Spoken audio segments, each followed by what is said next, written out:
The Deeper Blue podcast is brought to you by Suunto, Finnish engineering, pioneering adventure from mountaintop to ocean floor since 1936. Suunto.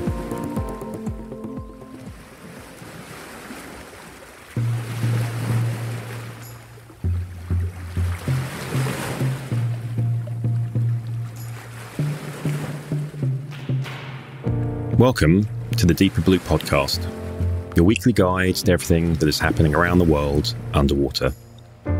My name is Stephen Whelan. I'm the founder of deeperblue.com, the world's most popular diving website. Every week, the Deeper Blue podcast covers everything that's happening in the scuba diving, free diving, diving travel, and ocean advocates world. So join us as we explore the Deeper Blue.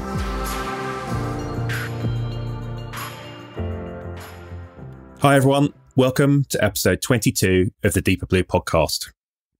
Coming up today in this episode, we've got all the latest news in the last week from around the world underwater. Then co-host Sarah Richards talks to Liz Parkinson, the freediver, environmentalist, and underwater stuntwoman whose credits include some of the upcoming Avatar films. She talks about the films as well as two incredible experiences she's had while diving. Then we hear from PADI exec Mark Caney as he shares the top tip about how to dive with whale sharks. And then finally, we hear from Harvey Villarica on his best dive ever.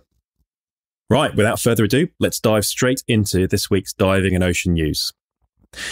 If you've ever had a hankering to dive to the depths in a submarine, like some sort of modern Jules Verne character, then that's exactly what Hank Pronk from Canada has done. He's built the world's deepest rated homemade submarine. His achievement comes after 4 decades of DIY submarine building, with the latest being his 8th effort. With his latest work named the Elementary 3000, or E3000 for short, Hank decided to take things a little further. He pushed the boundaries of homemade design with a submarine rated to 3,000 feet, that's 914 meters. While it wouldn't let you dive to the Titanic, you could dive to its sister ship, the Britannic, at 400 feet or 122 meters, or even pitch yourself as the next deep explorer for a series like Blue Planet. The depth rating is not just a theoretical calculation, though. Instead, the submarine was pressure tested in a chamber in Vancouver to a depth of 2,900 feet, that's 883 meters. So far, Hank has not said how deep he plans to dive in the E3000. There's a great behind-the-scenes video about the making of the submarine. You can check that out on the news post on deeperblue.com. A couple of fab freediving records this week. First up, we have Slovenian freediver Alenka Artnik, who sets a new AIDA International Women's World Record in the constant weight discipline with an epic 114-metre, that's 374-foot dive on the 7th of November off the coast of Sharm el-Sheikh in Egypt. Constant weight, for those that don't know, is a discipline in freediving where the freediver dives to depth using fins, or as in the case for Alenka, a monofin, and typically dives with a small amount of weight on the weight belt for buoyancy control. Unlike some of the other disciplines in freediving, the diver keeps the weight on them the whole dive, and that's hence the name constant weight. The record significantly improved on the previous record of 107 metres set by Italian freediver Alessia Cecchini back in 2018. We also heard that Greek freediver Aris Ioannidis set 2 CMAS world records in the Masters age group at the Greek Pool Apnea Championships. The Masters category was introduced last year to recognise records completed by freedivers over 50. Ioannidis did a 6-minute, 30.82 seconds breath hold in the static discipline and swam 150 metres, that's 492 feet, in the dynamic no fins discipline during the freediving Indoor Greek Championships Open in Athens on October the 25th. Huge congrats to both on these epic records. The social feeds of those in the diving industry have been filled with pictures and posts from various DEMA trade shows over the previous years in recent weeks. In fact, Today, the day that I'm recording this, a post popped up with pictures from a party that we usually host and hold on the Friday night of the DEMA show, something called the Breath Hold and Brew Party, where 400 plus people get together to celebrate the diving industry and do some networking at some funky brewery or cool venue. Well, I'm really missing out on spending time with friends and colleagues in the diving industry this year. I have to say my bank balance and liver are feeling a lot healthier. Anyway, as this episode comes out, we've got the new virtual DEMA show happening. This combines the DEMA Show online education series and the DEMA Show online virtual trade show that come together for 4 days of exhibits, special sessions, exhibitor-sponsored education, matchmaking, the new product showcase, and so much more. Participants can sign up for the education series to gain access to the 4-day trade show, a whole bunch of education sessions, along with exhibitor-sponsored education. These sessions will provide insight and ideas on what you can be doing in your business to update your operations and optimize the customer experience during these challenging times. If you're not able to make the scheduled times, not to worry, the sessions will be available on demand once the live sessions have ended, and you can go back and learn at your leisure throughout the end of the year. If you want to register and learn more, head to deeperblue.com. Finally, some news has popped up again this week around those vanity world records that seem to be all the rage in recent years. This time, it's an Egyptian scuba diver who is believed to have set a new world record by remaining underwater for nearly 6 entire days. Saddam Al-Khalani, who's 29, plunged into the Red Sea off the Dahab coast and remained underwater for 145 hours and 30 minutes, surpassing his own 2017 personal best of 121 hours, as well as the current record of 142 hours and 47 minutes. The current world record was set by Kem Karabey in Cyprus in 2016. Al-Khalani had originally planned to remain underwater for 150 hours, but the attempt was ended at 145 hours and 30 minutes due to concerns about his health. Al-Khalani, who had previously made headlines when he and his fiancée, Pia Lagora, held their engagement ceremony underwater in September, was supported in his world record attempt by a team of medical experts and fellow scuba divers. The video for the attempt and other documentation is being submitted to Guinness World Records for recognition as the world's longest scuba dive. To be honest, let's hope this validation by Guinness World Records causes a little less controversy than the recent issues around Ahmed Gabba, deepest dive world record that was shrouded in controversy the last few months as a number of his support divers have come forward to call into question whether or not the record was valid. Hopefully, we can see a lot less of these vanity records coming up. They don't really do much to promote or advance the sport of diving. Hopefully, this will be the last one for a while, but who knows? That's it for the news this week. Remember, you can catch up on all the latest news and happenings around the world underwater, including lots of good news, which we all need at this time, by heading to deeperblue.com or by checking us out on social media such as Facebook, Instagram, and Twitter. And finally, if you like what you've heard, please subscribe, like, and comment wherever you hear your podcasts. Those comments and subscribes really do make a huge difference.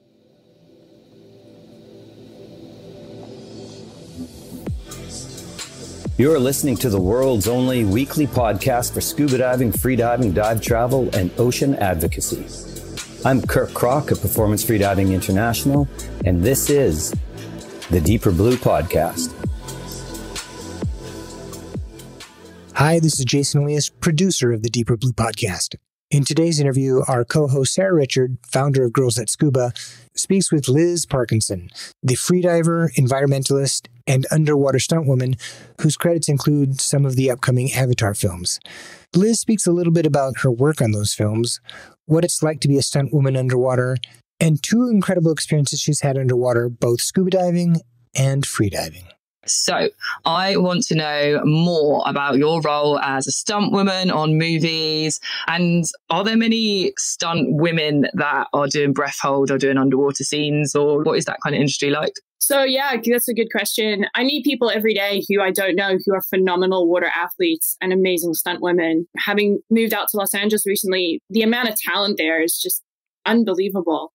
I think when it comes down to water, though, it is a little bit more specific. And there's a lot of super amazing women who do incredible things. One of the groups of women that actually are really good stunt women are the Cirque du Soleil people from Vegas, because they do have good breath hold, but they also can dance, which is something that I'm not very good at. They can do the dancing bit. And one of the productions I recently did, there was a lot of underwater movement, and I definitely was not hired for that. I was hired for more the weapon handling and the fighting underwater. But even saying that, there is a small pool of people that do it. And stunt work underwater also falls under the parameters of perhaps the actor or the actress who you're doubling. Just to have a generic person in the background is fine, but I can't double someone who's shorter than me, really, unless there's a lot of really good camera angles and stuff. So it's a whole process. And just being good at what you do doesn't necessarily mean that you'll get the job, because you don't look like the person who you need to double. So there's a lot of that as well. So I heard recently about the second Avatar, and I saw a picture of Kate Winslet, and it said that she had held her breath for over 7 minutes. And then it kind of got me thinking, is some of that not complete breath hold, or is that complete breath hold? Is that something you need to have? The cast and crew were put through a year of training for that film before it came out. And Kurt Kroc from Performance Freediving, he was the head instructor that kind of trained the whole crew. But I will say, having worked with the cast of Avatar, they were amazing. I mean, they did legitimately. Kate was phenomenal. So was Sigourney, Stephen Lang, she plays the bad guy. They were all amazing. They all did a really, really good job. I mean, Sigourney was in the water 12 hours a day doing her part. And there's no lying. They did the training. I mean, obviously they have world-class support and safety around them at all times. And that would have been a static breath hold that she did. Obviously with freediving, people ask me again all the time, how long can I hold my breath? And it's a really hard question to answer, because as you know, being a freediver, if you're moving around underwater, you're using up that valuable oxygen a lot quicker than if you're just lying on the surface trying to do like an extended breath hold. And freediving is a dangerous sport. But we were there to give a helping hand. And yeah, Kate was phenomenal. She's a really cool person. She's got a great personality. She's really funny. You know, it was really interesting. I spent a lot of time in the water with Sigourney, and one of the things that she said to me was, being an actor is really great because we get to do all of these roles.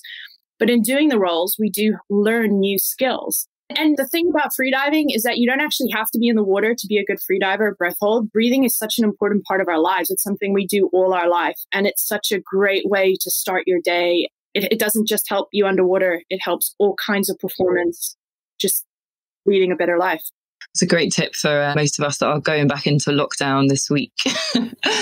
I want to take it back to you and to the core of this kind of passion and excitement. Is there one experience, one moment that really will stay with you forever? I can't say that there's one single moment in my underwater life that has triggered something. There's been a lot of moments. As well as that, you know, scuba diving and freediving are two different sports. And there's two moments that stick out. Scuba diving, I was on a shoot, and it was a night shoot. And I was in the Bahamas, and I was doing a shark feed. It was pitch dark, and we were entering the water, jumping off the boat, going down underwater. We were swimming in amongst like sort of 30, 50 sharks. So, you know, I had my chainmail on and went down to the bottom, and the cameraman jumped in, and he had his strobe, so it lit up the whole area.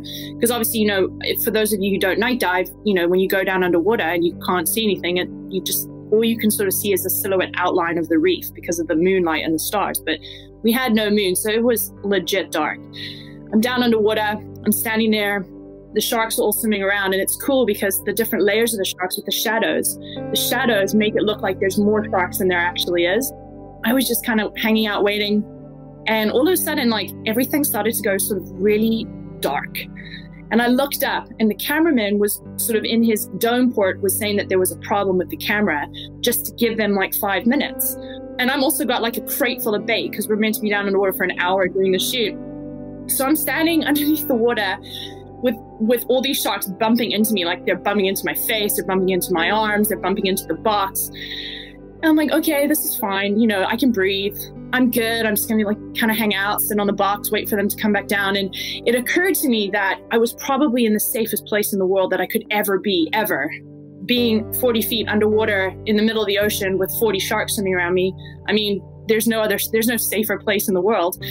And the coolest thing happened because it went really dark, and it was like that for about 5 minutes. The phosphorescence in the water was insane. And as the sharks were swimming, their tails were, you know, through the water. And the light from the phosphorescence in the water was like sparkling. It was like the coolest light show that I've ever seen. And I was the only one that saw it. But it was one of those moments where I was just like, wow, the power of the ocean is incredible. And it was just a 5-minute experience of just this amazing light display with my favorite animal sparkling underwater.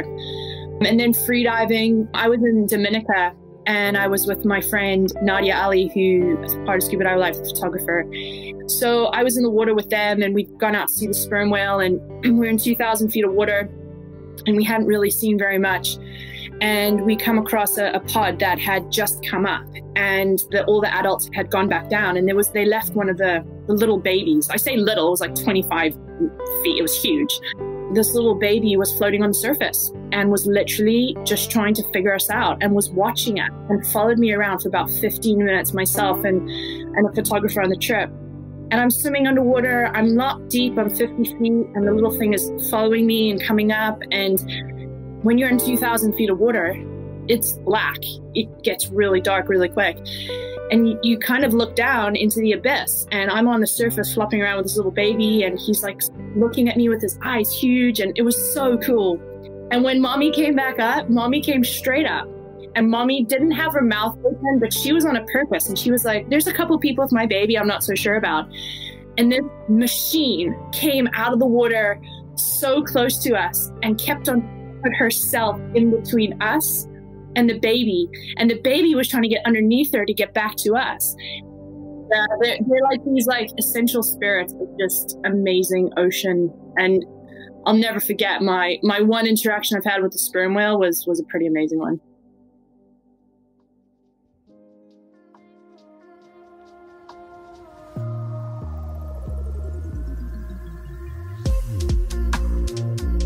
The world underwater every week. Hi, this is Tanya Streeter, freediver and ocean lover, and you're listening to the best 30 minutes about freediving. The Deeper Blue Podcast.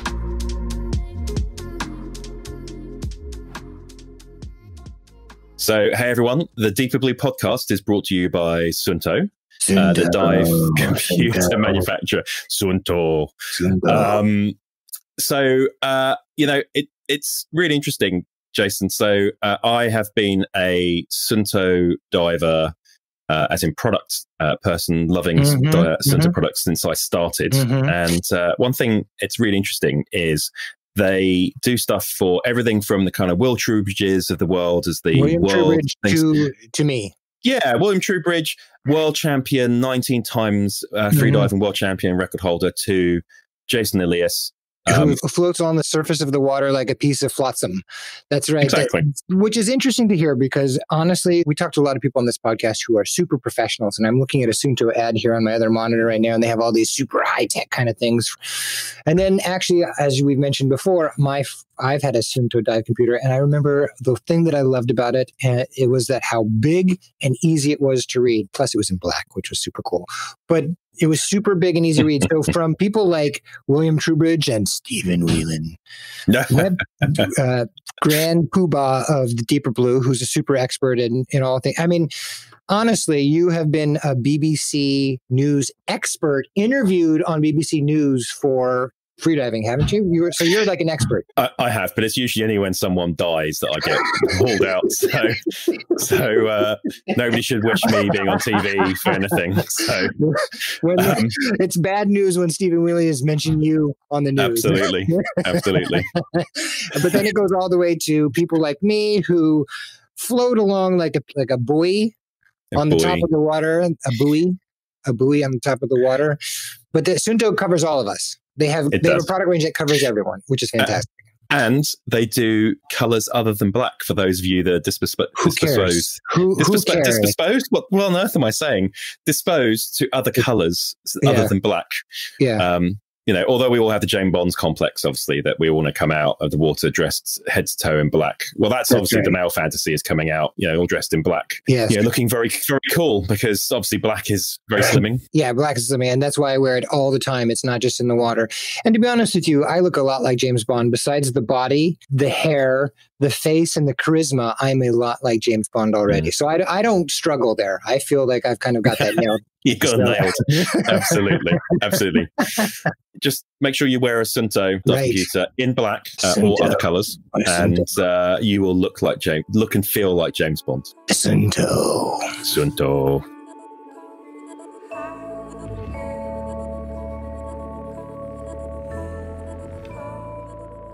Today's top tip comes from PADI executive and leader of Project Aware, Mark Caney, as he relays to our co-host, Lyndon Wolbert.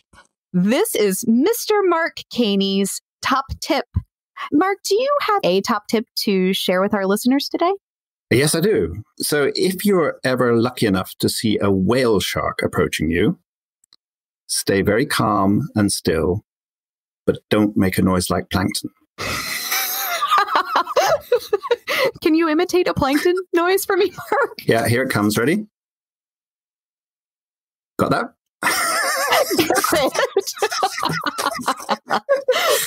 Brilliant. Thank you for that. It will spare many a diver or snorkeler. Could be very nasty. Fate worse than death. Darkness and probably rank odor. Finally, every episode, we share a story from you, the dive community, where we ask you to tell us about your best dive ever. Hi, this is Jason Elias, producer of the Deeper Blue podcast. For today's best dive ever, I interviewed my friend Harvey in the backyard of our house after a socially distanced lunch. And of course, my 2-year-old wanted to get in on the action. So you'll eventually hear my wife pulling him back inside as he kept trying to grab the microphone.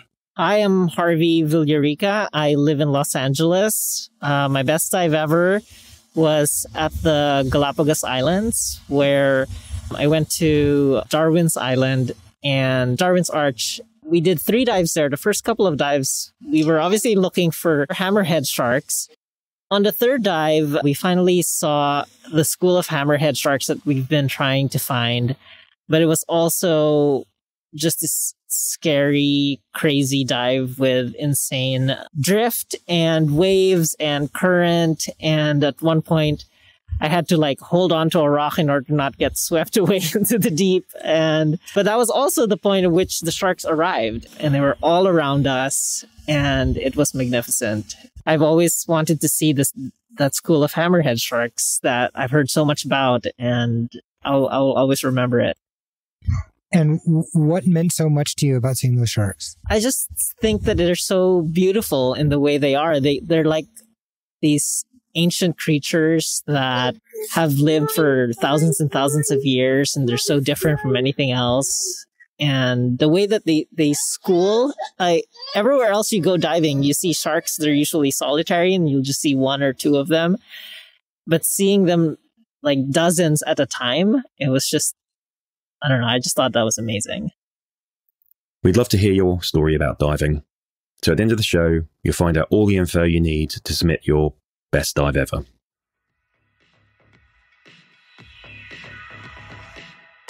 Thanks for listening to the Deeper Blue podcast.